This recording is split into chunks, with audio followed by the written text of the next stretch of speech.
గీతాంజలి మరణం మీద ఈ రాష్ట్రంలో అరాచకం అనేది ఎక్కడో లేదు.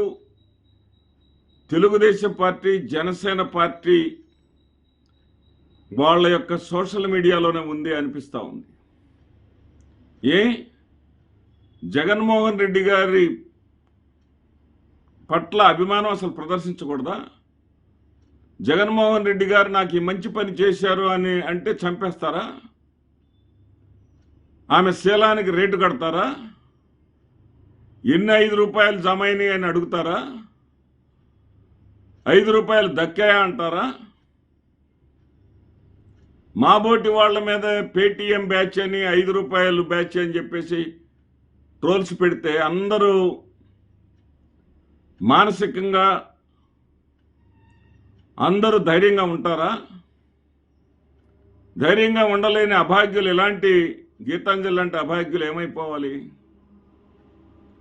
ఆ పసిపిల్లలు, 2 పసిపిల్లలు, అమ్మ 3 రోజుల నుంచి మాట్లాడట్లేదు, ఏమడిగినా పలకటం లేదు అని వాళ్ళు ఆవేదనతో అంటున్నారంటే కనీసం ఇప్పటికైనా సరే కనీసం మనుషుల ప్రాణాలతోటి చెలగాటం మనం ఆడకూడదనేటటువంటి కనీస ఇంగిత జ్ఞానం లేకుండా ఆవిడో శ్వేతారెడ్డి అంటది, కాసేపు శ్వేతా చౌదరి అంటది, అమెరికా నుంచి అంటా ఉంది.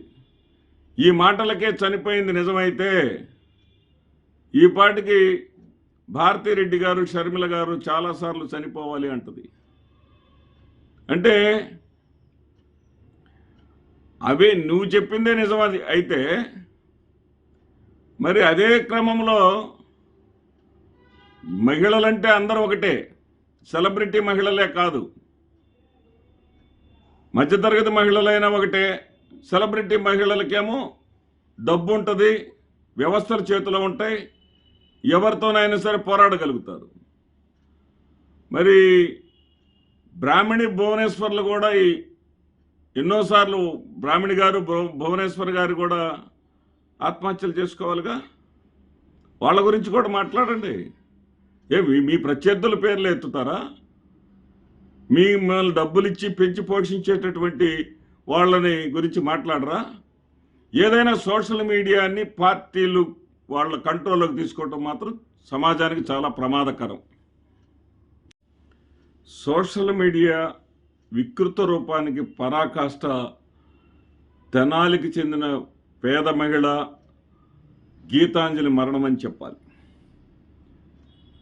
తమకు నచ్చని వ్యక్తి మీద అభిమానం ప్రదర్శిస్తే ఆమె ఏం పాపం చేసిందామా? జగన్మోహన్ రెడ్డి వల్ల తనకి తన జీవిత కళ నెరవేరిందని అమాయకంగా ఎంతో ఆనందంగా వ్యక్తీకరించింది. దానిలో ఆమె చేసినటువంటి ఆనందంలో చేసినటువంటి చిన్న వ్యాఖ్య ఏంటంటే 4 సార్లు అమ్మఒడి ఇస్తే 5 సార్లు అమ్మఒడి అందుకున్నాను అని చెప్పింది. ఫ్లోలో ఎవరైనా సరే చెప్తారు అది.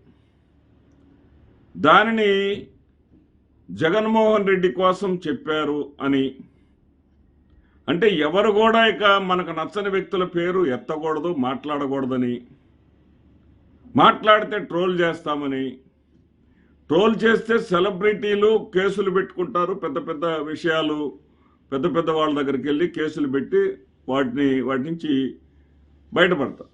కానీ ఇలాంటి మధ్యతరగతి జీవులు ఏం చేస్తారు? ఇలాంటి ఆత్మక్షోభకు గురవుతారు. గురైతే ఒకడంటాడు, తెలుగుదేశం పార్టీకి పనిచేసేటటువంటి ఆ గుండు సూది అని ఒక ఛానల్ పెట్టుకుంటాడు, శ్రీనివాసరావు అని.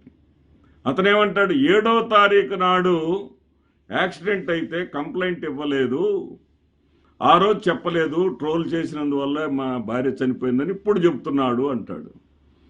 ఏమయ్యా బుద్ధి లేని శ్రీనివాస్, ఒకసారి భార్య హాస్పిటల్లో ఉన్నప్పుడు క్షేమంగా ఇంటికి రావాలని కోరుకుంటారు, భార్య పరువును కాపాడుకోవాలని కోరుకుంటారు, విషయం బయటికి వెళ్లకుండా చూడాలని కోరుకుంటారు.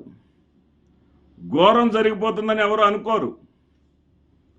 ఘోరం జరిగిన తర్వాత నిజాన్ని నిర్భయంగా చెప్తారు, ప్రపంచానికి తెలియాలి కాబట్టి బాధను వెళ్ళగక్కుతారు. దానిని కూడా నీవు నమ్మినటువంటి పార్టీలకు ప్రయోజనం కలిగించటం కోసం మాట్లాడుతున్నావంటే ఇంతకన్నా నీచం మరొకటి ఉండదు.